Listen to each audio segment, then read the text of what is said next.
हमने आपको पहले ही बताया है, राज ठाकरे इस बार महाराष्ट्र की सियासत में बड़ा खेल करने जा रहे हैं। बीएमसी चुनाव वो सबसे पहली चीज है जिस पर राज ठाकरे की नजर है और उनकी सबसे ज्यादा नजर इस बात पे है कि शिवसेना की लड़ाई का क्या होता है। शिवसेना की लड़ाई में वो सीधे तौर पर नहीं उतरे हैं, लेकिन इस लड़ाई का सबसे बड़ा फायदा यदि किसी को मिल सकता है तो वो राज ठाकरे ही हैं। दरअसल एकनाथ शिंदे और उद्धव ठाकरे के बीच में खींचतान जारी है। इस सब के बीच में असली शिवसेना किसकी होगी, दोनों के अपने अपने दावे हैं और सबसे बड़ा कंफ्यूजन है शिव सैनिकों के सामने, उन कार्यकर्ताओं के सामने जो लंबे समय से बाला साहब ठाकरे के नाम के साथ जुड़े हुए हैं। बाला साहब ठाकरे के सपनों को पूरा करने की बात राज ठाकरे कह रहे हैं और ऐसे में राज ठाकरे अब उनके तेवरों के साथ जनता के बीच में और शिव सैनिकों के बीच में भी जा रहे हैं। दरअसल ये याद रखने वाली बात है कि बीएमसी चुनाव में शिवसेना की ताकत बड़े लंबे समय से रही है। इस बात को राज ठाकरे भी जानते हैं और राज ठाकरे ये भी जानते हैं कि बीएमसी चुनाव में उनकी कामयाबी आने वाले दिनों में महाराष्ट्र नवनिर्माण सेना की ताकत को बढ़ाने वाली होने वाली। बेशक उनके पास में धनुष बाण का चुनाव चिन्ह नहीं है, लेकिन इसके बावजूद राज ठाकरे चाहें तो शिवसेना के तमाम कार्यकर्ताओं को, उसकी सोच को और मतदाताओं के बाला साहब ठाकरे के प्रति रुझान को अपनी तरफ आकर्षित कर सकते हैं और इसके तमाम प्रयास लगातार राज ठाकरे कर रहे हैं। किस अंदाज में राज ठाकरे आगे बढ़ रहे हैं इसकी वानगी आपको इस रिपोर्ट में देखने को मिलेगी। हालांकि कुछ दिनों पहले उनकी पार्टी के पदाधिकारी इस मुद्दे को उठा चुके हैं, लेकिन खुद राज ठाकरे अब एक बड़े मुद्दे को लेकर सामने आए हैं। मस्जिदों से लाउडस्पीकर उतारने के मुद्दे के बाद राज ठाकरे की पार्टी महाराष्ट्र नवनिर्माण सेना ने हलाल मीट के इस्तेमाल का मुद्दा उठाया है।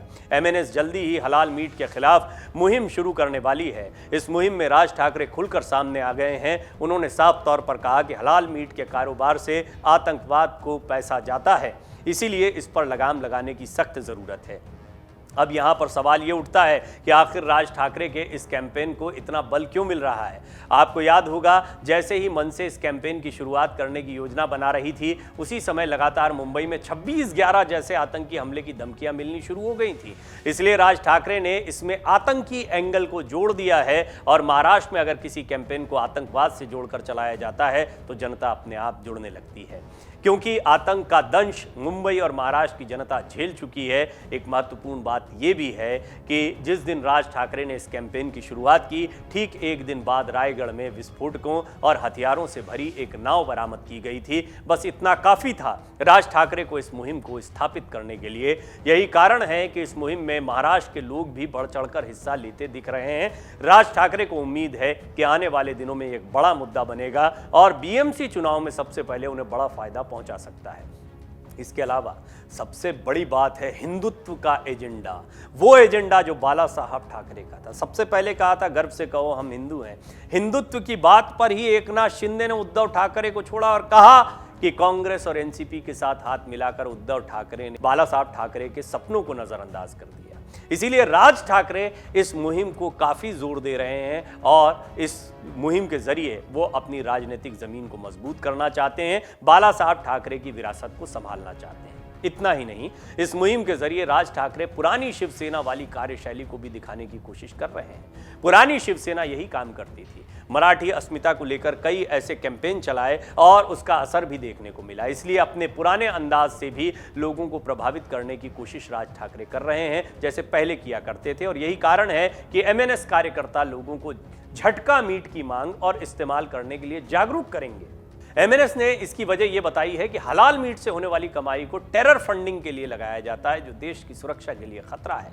एमएनएस का तर्क यह है कि हिंदू, सिख और ईसाई जब झटका मीट का उपभोग करते हैं तो उन्हें इस्लामिक तरीके से काटे गए हलाल मीट को खाने के लिए क्यों मजबूर किया जाए। वो मोनोपोली की बात कर रहे हैं। वो कह रहे हैं कि हलाल मीट का कारोबार मोनोपोली पर चलता है। ज्यादातर लोग हलाल मीट का काम करने वाले हैं, इसीलिए ऐसे में कई और समाज जो इस धंधे से जुड़े हुए हैं वो उसका फायदा नहीं उठा पाते हैं। हलाल मीट के बजाय झटका मीट के इस्तेमाल के लिए जागरूक करने की इस मुहिम के पीछे एक मकसद मीट के व्यवसाय में हिंदुओं के वाल्मीकि और खटीक समाज के लोगों को उनके व्यापार के लिए बराबरी का हक दिलाना। आप देखिए आप कितना बड़ा यहाँ पर गेम प्लान है। यहाँ पर इन दोनों समुदायों को अपने साथ जोड़ने पर बल है और इसका फायदा भी मिलता दिखाई देगा, इसमें कोई संदेह नहीं। एक बहुत बड़ा मुद्दा है, राज ठाकरे मुद्दे उठाने के लिए जाने जाते हैं। जैसे कि लाउड स्पीकर का मुद्दा उठाया था।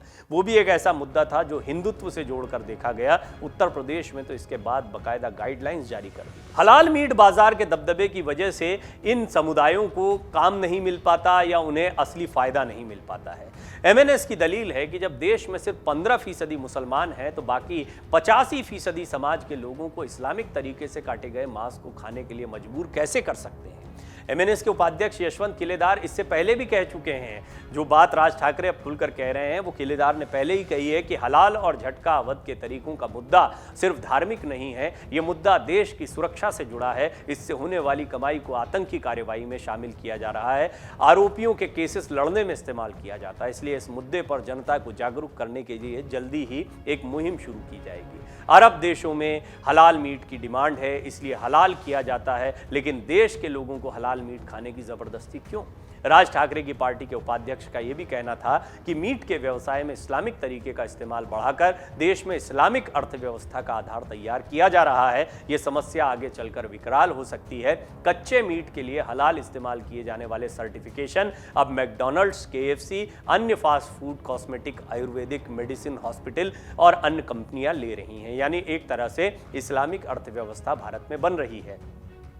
हलाल की वजह से हिंदू, खटीक, वाल्मीकि समाज को रोजी रोटी नहीं मिल पा रही है।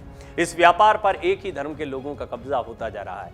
एमएनएस कार्यकर्ता और नेता फूड कंपनियों, रेस्टोरेंट्स और होटलों को पत्र लिखकर जल्दी ही ये सूचित करने जा रहे हैं कि वो अपने काउंटरों में हलाल के अलावा झटका मीट भी रखें। अगर कोई मुसलमान हलाल मीट खाना चाहता है तो ये उसकी मर्जी, लेकिन बाकी लोगों पर हलाल मीट नहीं थोपा जाए।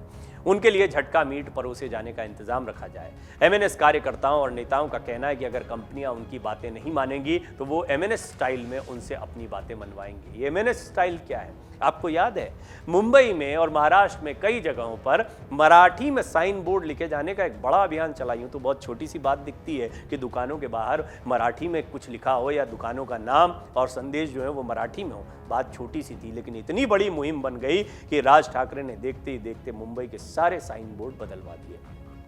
राज ठाकरे के मुद्दों की ये ताकत है, इसमें कोई दो राय नहीं। और यही ताकत बाला साहब ठाकरे के पास थी और यही चीज उद्धव ठाकरे में मिसिंग रही।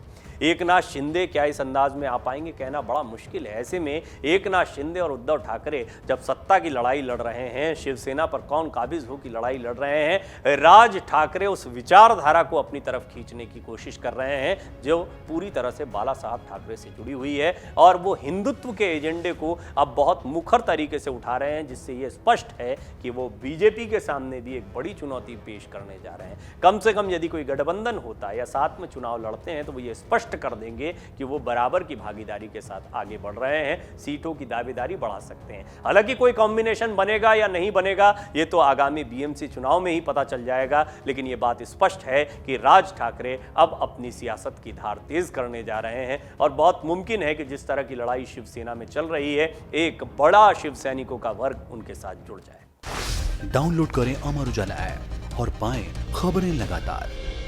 अगर आप ये वीडियो YouTube पर देख रहे हैं तो हमारे चैनल को सब्सक्राइब करें और बेल आइकन को दबाना ना भूलें। अगर आप Facebook पर ये वीडियो देख रहे हैं तो हमारे पेज को लाइक करें।